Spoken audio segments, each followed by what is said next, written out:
There's a lot of people in here, so I think we'll get started and kick it off. So hello, everyone, and welcome back. Hopefully you joined us, I guess, wow, can you believe it was April of 21 that we did the first version of our Data Architecture and Modern Data Architecture Bootcamp. A lot has happened in the last 18 months, so I appreciate everybody coming back to hear what has changed, what we're experiencing. I'm really interested. Please fill up the Q&A and chat with what you are experiencing.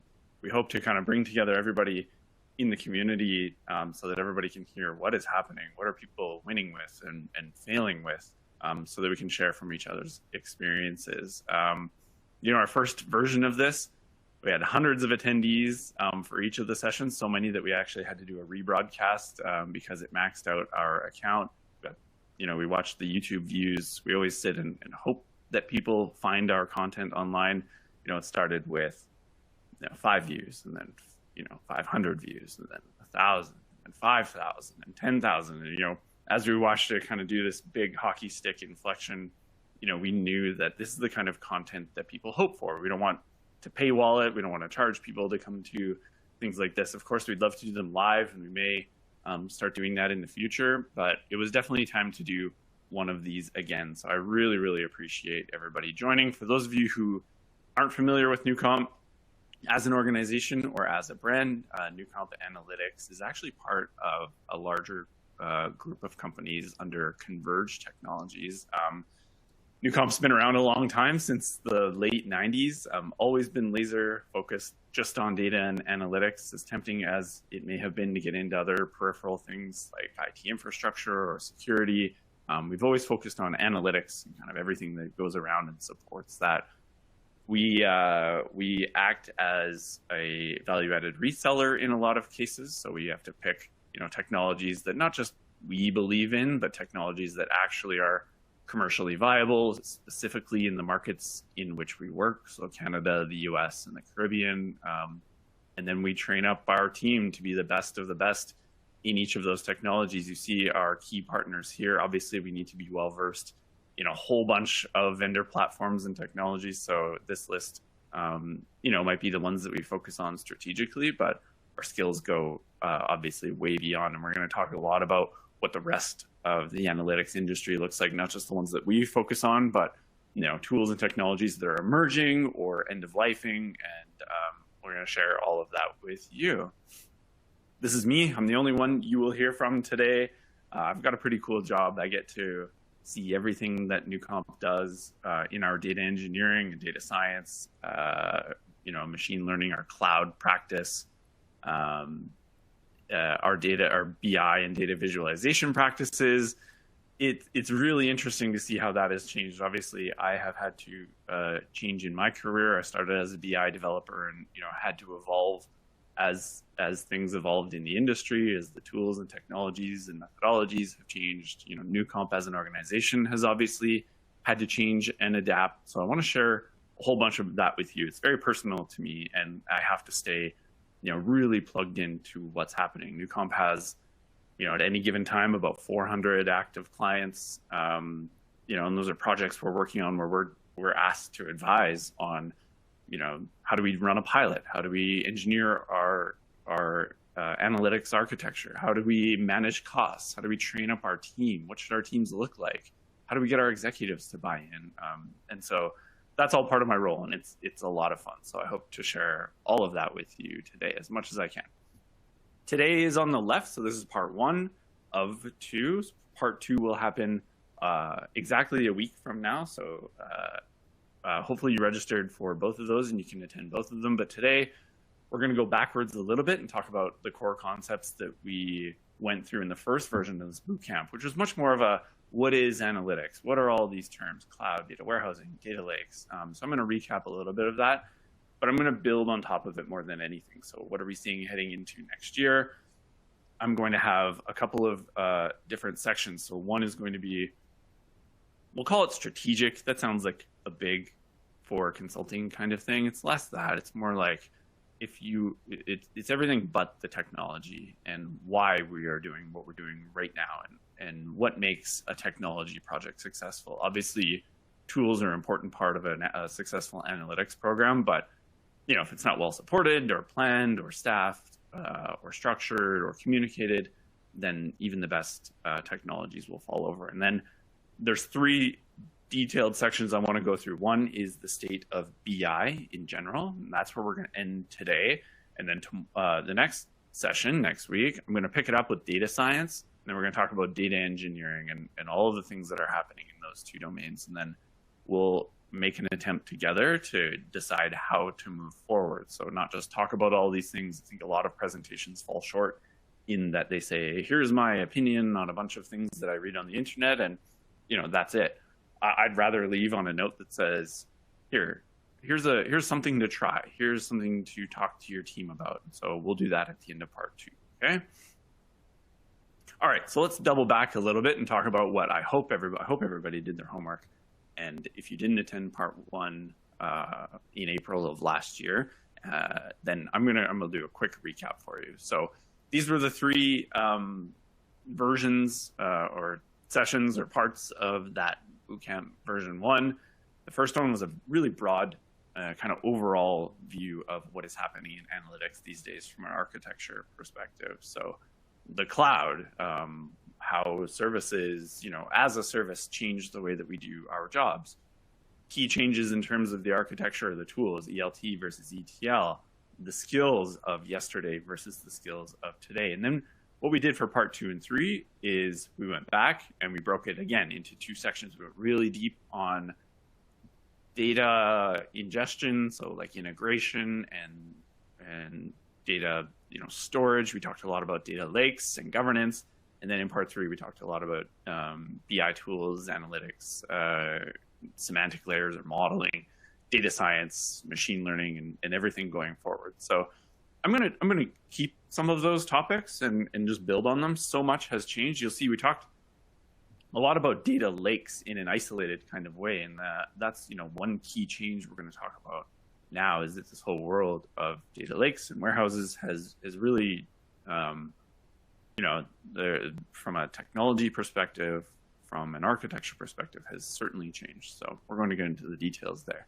We talked a lot about the history of where this all came from. So in the 90s, if you're old enough to have been around back then or fortunate enough to have been a part of, early nascent BI world, as well as I do, those tools were great. It was the Cognos and Business Objects and Hyperion, these dedicated, purpose-built BI tools. They kind of lived in a reporting or a BI department in an organization. You got requirements, you went after the data, you built a model or a cube, and then you delivered something to a business user.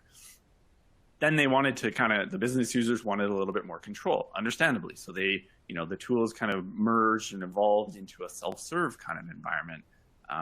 And so, they could go drag and drop. They said, I know my data, I know what I want my report to look like. And that's where the Tableaus, those kind of tools started to bubble up. We needed to build architecture to support that. As data literacy kind of grew, everybody got hungrier for data. And so, data warehousing version 2 kind of took off, where we were, the Kimball star schema, third normal form kind of data warehouse didn't really cut it anymore. We had more data than we knew what to do with. We didn't just have relational data. We had all sorts of semi-structured and unstructured data to deal with. Big tech companies had the same problem, and they ended up building their own infrastructure to do this. So, spinning up massive computing clusters to do things like Hadoop. And they eventually realized that they could use those services and offer them to the general public, and the public would pay for them. And that's kind of where the commercial cloud started to come from. So now you and I can use these tools that Microsoft or Facebook or Airbnb built, on their clouds, or Amazon is maybe the best example. And now that so many people want to use those services, the cost goes down and down and down. Investment goes up and up and up, and we're kind of in this flywheel of innovation now in the cloud. And that's kind of how we got to where we are today.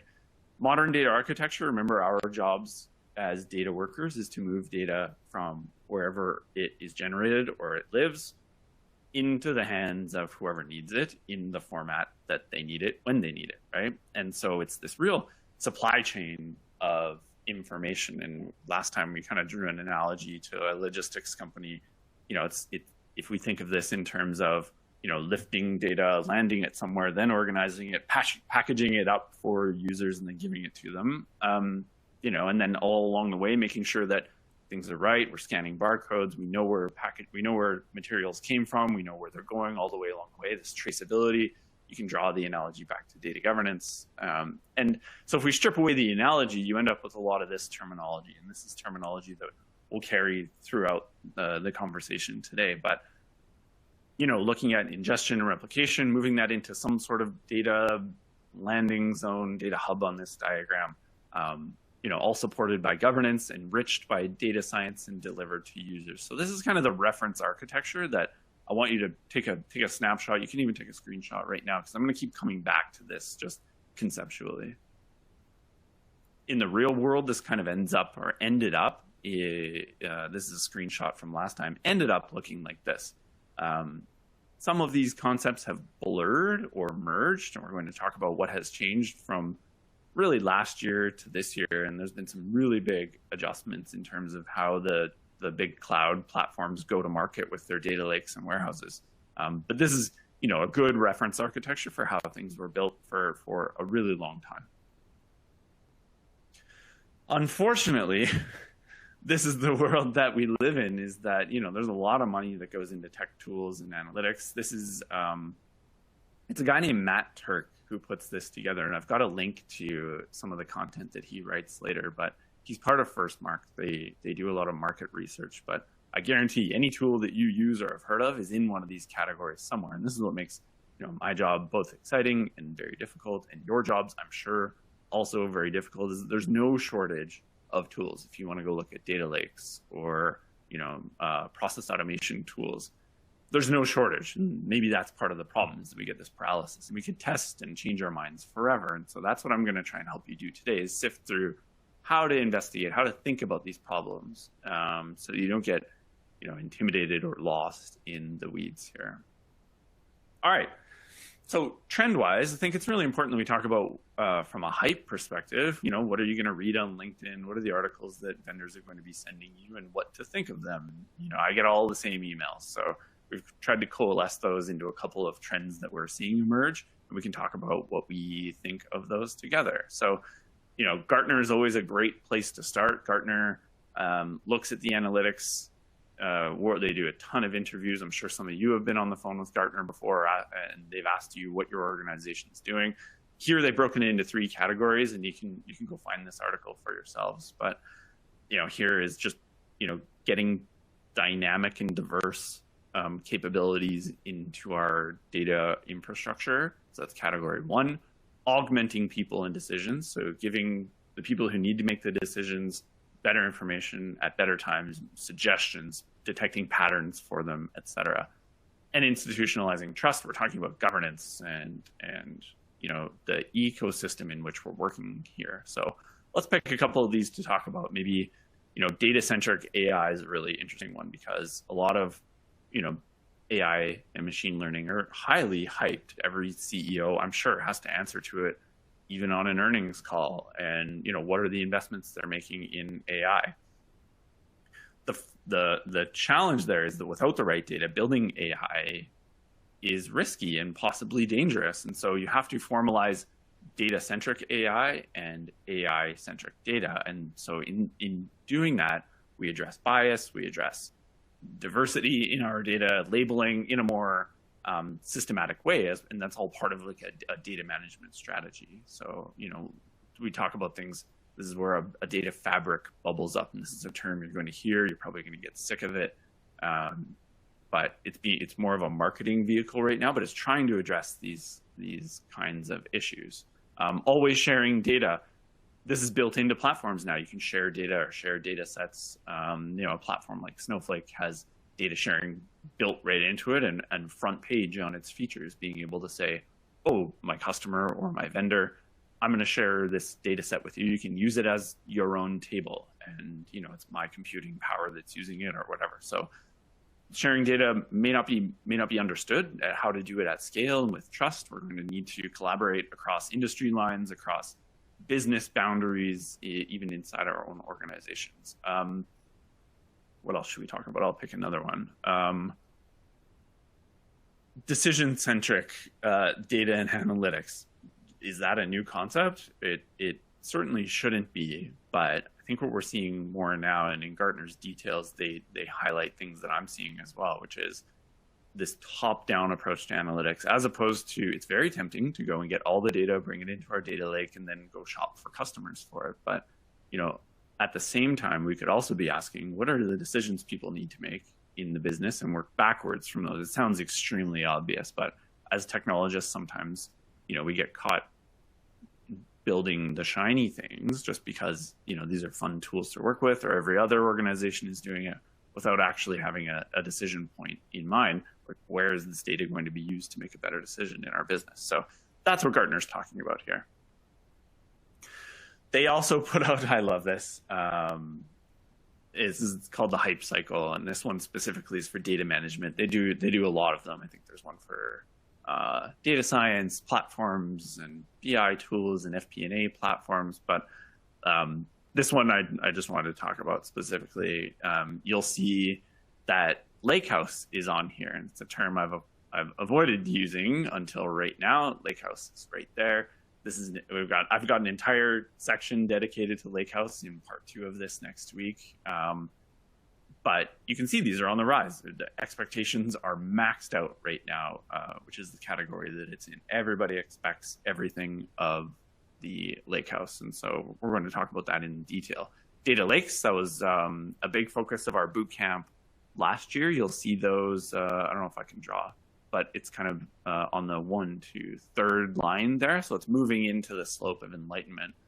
This means that, data lakes are in production, people are using them, or kind of the hype has been shed, and we can use data lakes in a way that they were intended to. Data prep and integration, look way on the far right-hand side of that chart. I don't know if my camera is mirrored or not, but look on the far right of the chart, data prep and integration tools. These are mainstream, near 100% of organizations will have these. We see this too, as tools like Alteryx, where they're like embedded in the organization. You can do a lot of business modeling, and classic kind of ETL tools like a Data Factory or something, right? Both proven, they work, they're essential. Time series databases, if you just move a little bit further to the left in the slope of enlightenment, you see time series DBMS. We talked a lot about Azure Data Explorer, or AWS. TimeStream is the time series database in Amazon's cloud. Even Snowflake, I've got a great blog post. You guys can Google it as well. What's it called? It says, Snowflake, the best time series database in the world, with a question mark. And it was written a couple of years ago, but there's some really good points made in there. And I've got a white paper, on how to use Snowflake as a time series database. These databases and structures now are built for time series analysis of data. Governance, we talk about, you can see if you look, it's the very first dot on the curve on the far, far left. Why is data and analytics governance platforms so new and nascent? You might think, well, I've heard of data governance and catalogs forever. Gartner marked them as obsolete last time they put this curve out. And that's just because, the old way of doing governance that relied on humans to enter definitions, and it was a lot. We were trying to manage new data with old techniques, and it just wasn't working. So now you're going to hear a lot more about data mesh and data fabric, these platforms that rely more on metadata to do governance than anything. SQL to object stores, you'll see that kind of right in the middle of the slope of enlightenment. This was always a battle. Writing SQL against Hadoop or something just was not great. And now the tools, Snowflake's a great example. Databricks, you can write Synapse, you can write SQL directly, and the data never moves out of the object store. It stays in a CSV format or something. So, and you'll see really interesting data mesh, and we're going to talk a lot about this. Data mesh is the red dot on the very far left. Gartner has marked it as obsolete. So I'll talk a little bit about that now, because I think it's really important. And you'll see everybody's got opinions about this. and what were the three guys' names? Mark Bayer, I think. Anyway, the three Gartner guys who do the hype curve, they quantified data mesh, the value of it, to be low. And according to them, in all the interviews that Gartner does with Fortune 500 companies around the world, Global 2000, market penetration is extremely low. They marked it as 1 to 5%. Just wasn't gaining enough traction. The hype around data mesh stems from the belief that it addresses, the challenges with approaches like a centralized data warehouse or a centralized data lake or a data hub. And there's some merit to that. I think calling it dead is a little dramatic. I put a link right here, and hopefully we can send this out in part of a follow-up or something, or I can even paste it in the chat after if somebody reminds me. But Martin Fowler wrote this amazing article, and it's beautifully illustrated. You can see some of the illustrations here on the principles behind a data mesh. And so as I would say to anyone, clients, all of you, ignore the branding or the words as part of this trend and evaluate the principles. And if you evaluate those principles, I don't know what they mean, and what a data mesh is trying to accomplish, you'll see that the concept has merit. The branding might be tough. People might say, we've got this data mesh product, and it's really just a couple of things sewn together haphazardly to capitalize on a trend, right? So look at the things that are actually 1 degree underneath that. What are making up what is being called a data mesh, and evaluate it like that. And that article has some fantastic points, and we could have a whole separate conversation about it, but I encourage everybody here to read it. Automation. So I don't want you to think, so this is another huge trend. I don't want you to think of this as like big, heavy data engineering. It's not that. This is like business process automation. So that last mile where all the nuance and business logic happens. We used to ask, ETL developers and data warehouse developers to do this work for us as business users. And it was really hard to explain the nuances of when this code is this, then it means something else. And that's really hard to translate into rules. And so a lot of this is happening and was happening with Excel or Access. I think there's a lot of hope that robotic process automation, or RPA, will save the day in terms of automation. And RPA definitely has a role here. But what we're talking about when we talk about process automation from an analytics perspective is business processes. So copy and pasting or sending files to people, doing VLOOKUPs or forecast creations, scenario generation, validating data that's coming in, like a postal code or something like that, appending, blending data, and just making sure all of that kind of monotonous last mile stuff is being automated. And there's amazing platforms to do this, from very basic, like I said, copy and paste automation, right through to, as soon as somebody calls into a call center, that phone number is looked, or they give their postal code, the demographics are looked up with Experian data, and the call center analyst gets a profile of, the demographics in that data. What is this person willing to spend on my service? So trying to automate all of that stuff that's way closer to the person, the feet on the street in a business, okay? Conversational AI, so you can think of this as chatbots, virtual assistants. It's really interesting to see where patents are being applied. I deliberately picked something that was a few years old so that we could say, did that investment go anywhere? And I think we could all agree that probably yes, this probably is accurate in terms of what we're seeing now from virtual assistants. I don't know if you booked flights or made a change to your flight or whatever, but the conversation is really good these days. Those bots, are getting a lot more human-like. They can do a lot more without having to transfer you to an agent. They ask you for validation a lot. And so you're seeing these patents that were filed in terms of developing the technology for conversational AI have actually translated into what we're seeing these days as far as virtual assistants and chatbots. So I think this is really cool. Deloitte has this on their website if you want to go read more.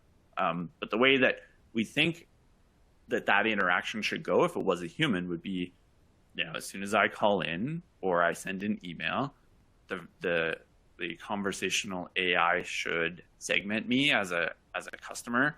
It should look at my demographics. It should look at the tone of what I'm saying.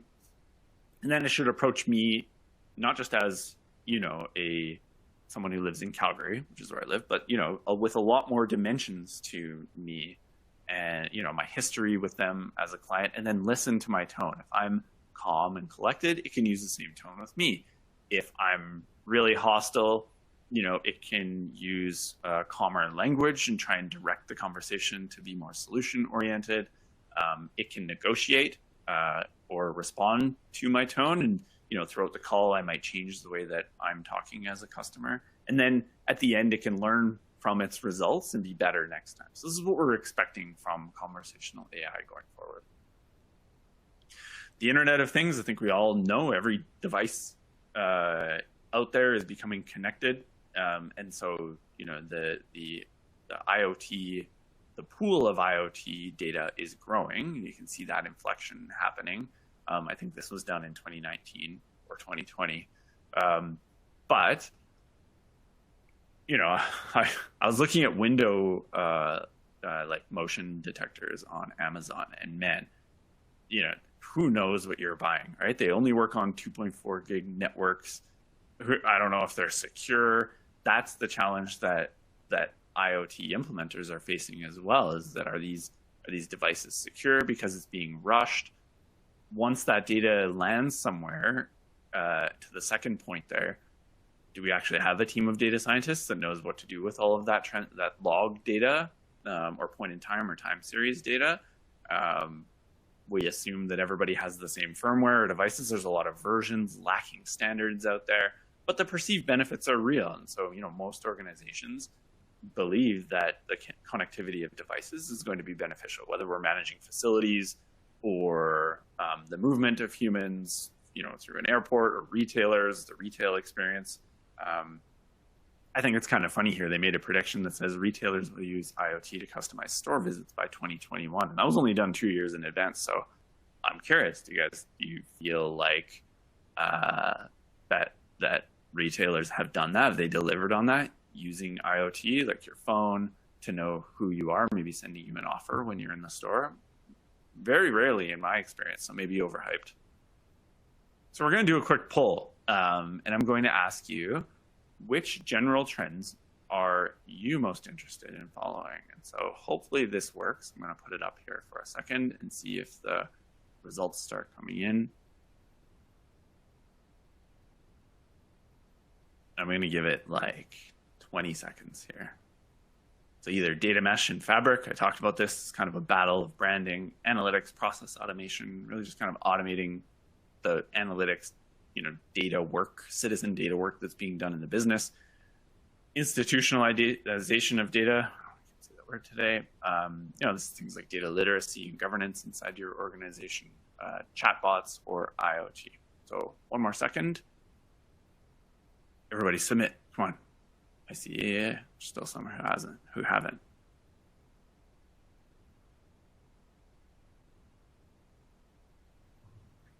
Awesome. 5 more seconds. 3. Awesome. Thank you, everyone. That is a lot of participation. I appreciate it. So here's the results. No surprise. I think all that real tedious, hands-on, you know, messy work inside of a business unit, regardless of, you know, if you work in finance or in HR or, you know, somewhere in operations or marketing, it's not hard to get data. It's hard to merge all that data together, not have to repeat the same thing every month and do it all over again. All of those things make our life really difficult. So I'm not surprised at all that that's where people would want to focus. So I'll spend some time as I go through this. I'll make sure that we're also paying attention to that, given that well over half of you would want to follow that trend. All right, so let's talk about some strategic stuff. This is not fluffy strategy. I think it's really important that we don't forget where all of this came from. So I'm sure you're all familiar with this hierarchy of needs.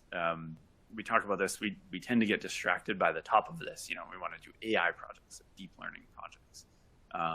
But if you look way down at the bottom, you know, a couple of rows, we don't really have anywhere to keep that data, or it lives in an extract, or we get it from a third-party provider. Somebody has to, it comes in an email or dropped into a Dropbox somewhere. we haven't thought about that whole supply chain of data. We just get distracted. We say, I want AI, I want deep learning as part of what I'm doing. And so we spin up a POC. It maybe doesn't go very smoothly, or it's wrong because we didn't have the right data. And then it gets a bad, impression. First impressions are extremely important when it comes to analytics in an organization. People need to trust data. And so, I wouldn't recommend starting at the bottom. In fact, I would caution against it. You don't need to necessarily just start with the foundation and get all the data and instrumentation done, and then all of our pipelines and ETL and data storage and data lakes built. That's why data warehouses failed in the first place, right? It took 4 years to get that foundation built. Instead, what we have really found is that over and over, the best way to move an analytics program forward is to take a really thin slice of all of this, and you do that. But maybe it's just for one set of assets like trucks or oil wells or something, or one area, one part of geography, one small brand within our entire portfolio, something like that. And we take this small slice, and that's what we do. We do all of the pipelines, and we do analytics. We clean that data. We maybe have an AI model at the end of it that does some sort of clustering or forecast or prediction for us. But we've done the whole supply chain, but just for a small segment of data. That's really, really important. And you saw the next slide. That's what Amazon really, really recommends as far as a pilot approach, right? Is to use, I'll read directly from it. It says, teams tend to pick and easy pilots to minimize the involvement from application teams or business teams. Or they choose to test non-business critical applications. And that's probably to avoid things like retrofitting or refactoring, right? When you're doing a cloud migration. And that, when you narrow your focus on easy, migrations or pilot projects, you can do the opposite. It doesn't speed up your cloud migration, it actually delay it. And so to establish standards and mechanisms, which is the whole point of doing a pilot, to establish all of that, we suggest, and Amazon suggests, and this seems to make sense over and over again, use more complex use cases, be more intentional in determining a suitable pilot, but use that very thin slice. Don't try and go after all the data in one domain. And there's not so much. We got 25 minutes left. I can't go into all the details of that, but Amazon has some great stuff for you. I'm going to spend a little bit of time here because data warehouses used to be a swear word, as we all know who worked in this world. And the challenge with data warehouses was, that for all the reasons that I had described it, they took a long time. They weren't resistant to change. I still talk to my therapist about data warehousing. It was that traumatic for anyone who lived through the whenever that was, late 2000s, early 2010s. But today, cloud data warehouses, so think Snowflake, Redshift, Databricks, BigQuery, they give you an ability to store massive amounts of data in a way, it's really quick to spin up. It's not completely cost prohibitive, which it used to be. It doesn't require an army of really technical people to maintain. And so, it finally feels like we are able to process and store what used to be called big data. This guy, you'll see the link, his name's Matt Turk. He's the guy who actually put together that, when I had all of that big map, I forget what it's called, but the map of all the technologies on the screen. You can probably barely read it. He writes this amazing blog, and I'm going to quote heavily from him. And I encourage you to read every little bit of that. But the rise of data warehouses is extremely important for a couple of reasons. The first of which is that it increases market size, not just for data warehousing, but for everything peripheral around it, the whole ecosystem.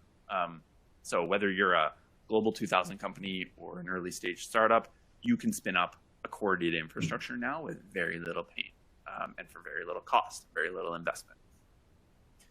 In the same thread, data warehouses unlock this entire ecosystem of tools and companies that revolve around it. So ETL, ELT, data integration, point-to-point tools, warehouse automation tools like our platforms like Warescape, metric stores, and you can think of that, that's what you'll often see referred to as a modern data stack. And so that unlock of the modern data stack was where all of these tech startups came from. VC funding poured into them, and you'll see a whole bunch. DBT Labs, Fivetran, these kind of providers of automated data integration and streaming, have raised massive amounts of cash. And I guess because we've now solved, if you think back to the hierarchy of needs, solved that fundamental bottom layer, storage layer, we can now focus on really high value projects higher in that hierarchy of needs. And so,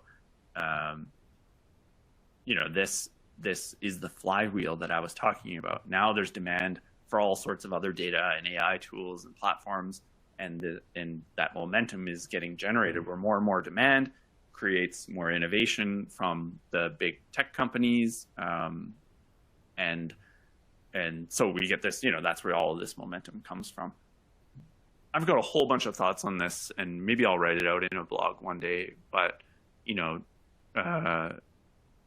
I think it's important to realize that not every data warehouse technology or integration technology will survive, but is really, really good signals. You can see the growth of the data warehouse, cloud data warehouse, just continues to grow and grow and grow, and that's adoption. So, the fact that you're jumping onto some of these platforms mean that your peers and competitors are probably also jumping on, which means innovation, which means costs go down. And that's really, really encouraging for us. Data teams, let's talk about this quickly. So, I get asked often, how do we actually organize our data organization? So how centralized or distributed are there? Some teams are highly centralized. Some teams distribute members to sit and work with each of the organizational units out there. Where should data engineering sit? I have models that I've seen where data engineers are on the data team, so they sit centrally. Sometimes there's a core data engineering team, then with embedded data engineering folks kind of in this hub and spoke model.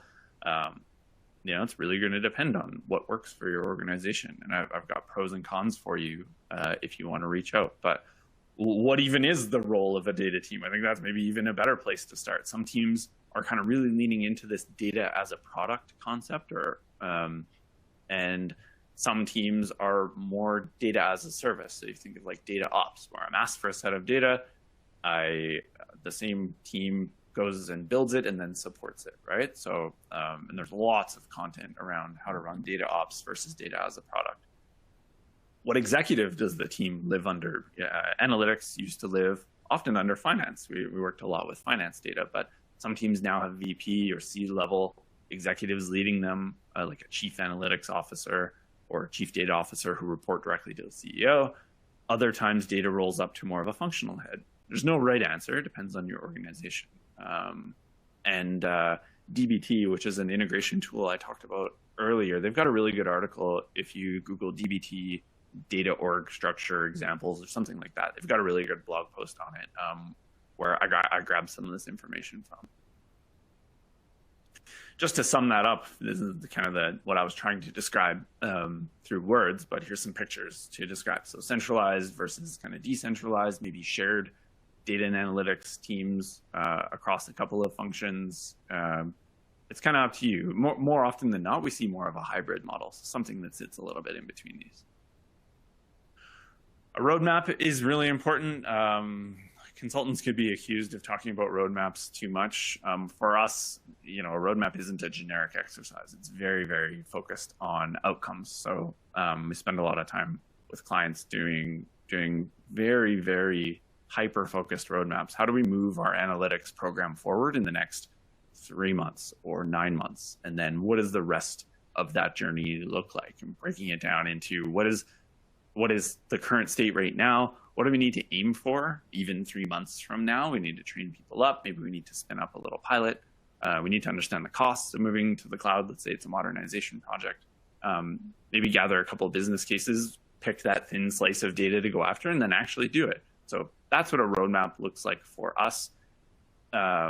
When you end up, and we do this over and over again, what you end up with is like I said, some really clear objectives. We're going to call out the risks moving forward. Maybe you don't have an organization in place. Maybe you're not ready to make the skills investments that you need to make. And so we'll call that out, say, hold on, get some of the house in order first, and then let's move forward. But we'll give you a reference architecture based on what you want to do. Whether you do this with us or with somebody else, I think a roadmap is really, really important to get into place. And so I'll ask you just kind of the state of your analytics program from a planning perspective.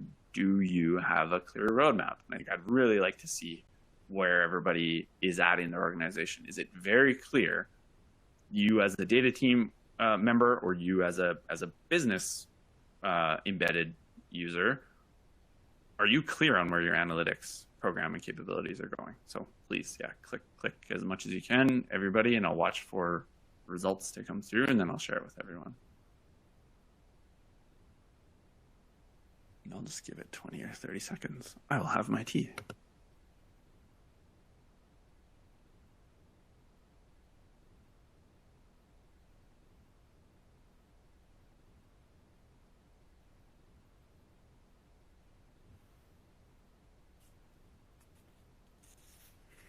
This isn't always binary either. I think in a lot of companies, especially the ones we see, one group may, if it's a pricing or revenue management kind of group, they might have really clearly defined plans, whereas maybe the HR group doesn't. So I think it's a little bit hierarchical, group by group. But oh wow, lots of people answered. Okay, I'll end it there. 5, 4, 3. I'm not going to rush everybody. Cool. You can see this is kind of what I was describing, is that it kind of depends on where you are. And so context probably matters here. But, the fact that investments are up every year in data tools or hiring, salaries are higher than ever for data workers, yet we most often come across programs that don't have a plan. So I think this is really, really important. If you want a guide on how to plan going forward, send me an email. I think my contact info was on my About Me slide there, but it's pretty easy. And I can give you a pointer on how to even do your own roadmap for your own team. So thank you very much, everybody, for entering that. We're going to end with the state of BI. I don't know how many people work either as BI developers, or maybe you build dashboards, maybe you're a consumer of business intelligence or analytics visualizations. You kind of are curious where this is going. This continues to change, even though it's been around for 20 years, continues to evolve. And BI, there's a market intelligence company called Dresner, and they do a BI market study. I think they did one last year. That's the most recent one. But they picked out tech, manufacturing, retail, and finance. I think they were talking about like corporate finance, increasing their investment by more than 50%. So, it's not like BI has slowed down. As the tools get more integrated and get better, and we're going to talk about that, investment is pouring into BI. And so it's now maybe more important than ever to really understand where these tools are going. So 5 categories and trends that I want to look at with you in terms of BI. So collaboration, either working in person with somebody, large form devices, or being able to collaborate in real time, sharing models, sharing rules, integration. So taking what we have built and embedding it in workflows where people do their day-to-day work, or with third-party tools or partners.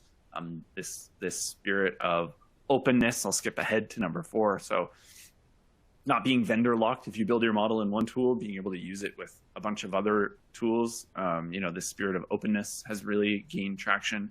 The infusion of AI or machine learning into dashboards, looking for trends for us, kind of pointing out patterns that we might not have recognized, or even building content for us. And all of this happening on the web first. So, there's still a lot of tools that are desktop tools. You can imagine that all the vendors are kind of moving towards the web. So we'll start with collaboration. On the right is what is it called? Surface Hub. So this is like or a smart board. These are like, large TV size devices or whiteboards where we can interact with content, not just draw on top of it, but sort and, as as touch and multi-touch gets better, we can interact with data in ways that we wouldn't have. It's not just a click anymore, right? We might hold two things at once, and that means something. Being able to share our data with guest users, collaborate with guests, invite people into our environment that temporarily to look at information. This kind of spirit of analytics for everyone is really being embraced. These are 3 Power BI examples, but here's a couple of examples. I think this one is showing embedded in Teams. I think that's really cool to see Power BI embedded in a collaboration environment like Teams. Being able to, I think that's Yellowfin, the animation on the right-hand side. So being able to, see the activity on something, assign things to other users, chat about what the forecast looks like, notify people, send emails. Collaboration is going to continue to be really, really important. Integration, I think, I'm going to talk about integration and embedding. And if I repeat myself, I apologize. They're very similar concepts. So a lot of vendors are working towards this kind of integration where they're exposing an API so that we can embed a dashboard or report out in a portal or in some application that exists already in our organization. These abilities, I think the way that if you read the roadmaps or you attend the calls where these vendors, I guess we're lucky that we get to go behind the curtain sometimes, they're going to expand from the inside out. So they're going to offer third-party functionality from within their tools while also implementing BI capabilities in some of their other applications. So Microsoft, for example, it's kind of this, they're burning the candle from both ends as far as integration goes. Tableau talks about it the same way. So there's a whole page on Tableau's website talking about how they want to do integration or embedding. This is an example of Power BI. You probably already know this is possible, but Power BI being integrated right into Outlook. So, taking a workflow, it's me checking my morning email, not having to go then open up Power BI in a separate tab, run a report. It's all, it's all in the place that I do my work. It's much less disruptive to what I do. This is pretty funny. PowerPoint, something, if you're old, you've got a little bit of gray hair like me. This is something that the Generation 1 tools like Cognos did literally 15 years ago, was integrated into Word and PowerPoint and Excel. So it's fun to see this making its way back. And obviously the technology is way more advanced now, and you can kind of react together and make changes on the fly, slice and dice and filter, drill down without ever leaving PowerPoint. But I'd really encourage you, if you're copy and pasting and doing a lot of presentations with graphs and stuff, try to embed your charts and graphs or your dashboards into your PowerPoint presentation. This is where the vendors are going. This is definitely one of the top conversations right now in analytics, which is embedded. So, embedding apps where they are needed most. And I think this is a frustration in the past, is having to flip back and forth between tools. Remember, our goal as data workers, which is to get data into the hands of people where and when they need it in the format they need it, right? And so with embedded, we're trying to work towards integrating those capabilities and content into business applications. So maybe our CRM or our portal, even our product. Maybe we have a product that we deliver to our clients on the web. We're embedding analytics inside of that. We're trying not to disrupt daily routines, which those old tools did. So I think that's really important as we share insights with our customers, with our suppliers, with our partners. We're trying to reduce latency between seeing data and being able to do something with it. And if that's all in the same portal, we're doing our jobs. Machine learning and AI infusion is on every one of these BI tools roadmaps for sure. So increasingly becoming more intuitive, predictive capabilities. These are going to expand into things like identification features. I'll show you a Power BI recording in a second here, but insight based on the context in which we're looking at data, right? So like something like this, where I'm uploading data or adding new data sets, and it's saying, this was Microsoft, they're saying that this data set contains credit cards. So they're making you aware that it has seen this pattern in your data that looks like a credit card. So these are DLP policies in Power BI.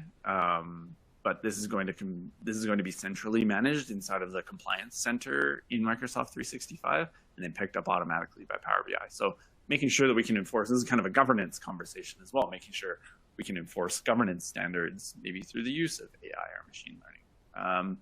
There's entire platforms. In this case, this was a platform called HyperAnna. It was acquired by Alteryx early last year, maybe the year before. It's called Auto Insights now, if you want to Google it. But this entire interface that you're looking at was generated by machine learning models. So it looks at the data, it decides what's the most relevant information inside this data set, and it builds this dynamic kind of interactive interface for you. And so you're going to see more of this where AI is going to say, oh, it's cute that you want to build your dashboard with these rows and columns, but actually the most pertinent information is in these other dimensions. And here's a trend you might not have noticed. So this is all part of, you remember way back to the trends that we were talking about earlier, is in augmenting people. So not replacing us as data workers, but saying, here's the stuff you should pay attention to. You know your business best, maybe go explore it. And you can see platforms like this are used by, if it's in Walmart, these tools are ready for prime time. It's not just an experiment anymore. And I'll call this version 2 of tools like this, or Gen 2. This has been tried before, but now it's ready for prime time. Openness being embraced more and more. The fact that you can build a model in Power BI and expose it as an endpoint to Tableau, that shows that these vendors understand that if you say you got to build everything in our environment, that sounds really risky to vendor lock them in like that. Tableau and Google working really closely together. You can use Tableau data sets in Looker, which is Google's BI tool. So the fact that you can kind of fluidly move, you can build and invest in your semantic layers or in your business models inside these applications, and then use your BI tool of choice. That's the rising tide lifting all of these ships. It's going to make people want to use them and invest in them even more because it reduces risk, right? The web first, we talked about this. This is a quote directly from Microsoft in that they want their authoring experience to eventually be entirely on the web. And that goes for every major vendor who has a desktop-based tool. They want to move these applications to the web. So being able to maybe pop open a data set that somebody else authored and collaborate on it. Maybe I'm going to take this part of that model and work on it while you take that part of the model and work on it. That's, for example, that's Microsoft's goal, allowing you to adjust things. And I think they're going to do this kind of feature by feature. So maybe at first you can join, you can modify the relationships or the cardinality of a join or something, and then maybe security, and then maybe measures, or add append new data. And I think they'll kind of graduate their way into it. But if you listen in on these roadmap calls for these products, this is where all the major vendors are going, is web first. Kind of funny to see scorecarding make its way back into platforms. I think this just went to general availability. It used to be called, you'll know the answer before me, goals inside of Power BI, and is now called metrics. I think it was just released. It's certainly not in closed beta anymore. But you see this kind of a concept of scorecarding or metrics management or metrics maps. Historically was a little harder. It took a lot more human management. Now it can be a lot more automated, and a trend over time. A tool can figure out what time window to do. I don't need to build that filter anymore manually and detect relationships. So Gen 1 versus Gen 2, I think this is, again, the fact that we're seeing Power BI go general availability production with it means that it's ready for prime time. So I really encourage you to explore something like metrics, which is back to decision-based development. We want to make sure that we're not just building reports that get scheduled and emailed every month, that whatever information is actually in that report or dashboard is actually determining some sort of metric that's important to us. So hence the scorecarding. And BI tools don't always have to be extremely complex. So if you've ever used Looker, it's a pretty basic I'll call it a basic functionality kind of BI tool. Obviously, all the stuff that lives underneath it, Looker's interaction with BigQuery, they're very tightly, the modeling language is very complex, but the delivery to users is in a much more, you can see it's a very clean kind of, traditional quadrant-based kind of look. And obviously you can do more customization and stuff, but I think the trend will be to simplify. And these interfaces may look more elementary in their delivery, but they'll be much more consumable. And so you'll see adoption. You can put this in front of a non-technical user and they'll be able to use it. So I think sometimes we could be accused of gilding the lily when it comes to data. And in this case, we want data to be easy to interact with, not overly complex. This is another platform. This one's called Yellowfin, and you can see it kind of feels similar. All these BI tools, start to look the same unless you really get under the covers. In this example, you can see how the user can interact and draw circles and group stuff themselves, filter things themselves, and then all the visualizations update. This is nothing new. I was trying to show you that some BI tool that you may have never heard of also does things that the big BI vendors do. So there's kind of this spectrum of complexity, cost, I would assume, maybe skills in the market. So you want to look at, what tools are the schools pumping out as far as skills in students and graduates, all concepts that you should be aware of. My last question for everybody is, which BI trend, so we just talked about them, which BI trend is going to have the biggest impact on your organization? So is that the metrics mapping and scorecarding where we saw, those KPIs? Is it doing it on the web, not having to install things on a desktop or a laptop and just being able to do it through a browser? Is it open platform? So maybe you've done all your development in one tool, all your modeling, and you want to use other dashboarding tools on top of that model. Is it the infusion of AI and ML, maybe having smarter pattern recognition or clustering or segmentation or recommendation engines inside our BI tools, the integration into other platforms, so embedding into Salesforce or our Dynamics, having that integration right there, so I don't have to alt tab to my dashboard in another tab, or collaboration features with my peers. I'll give this another 10 seconds.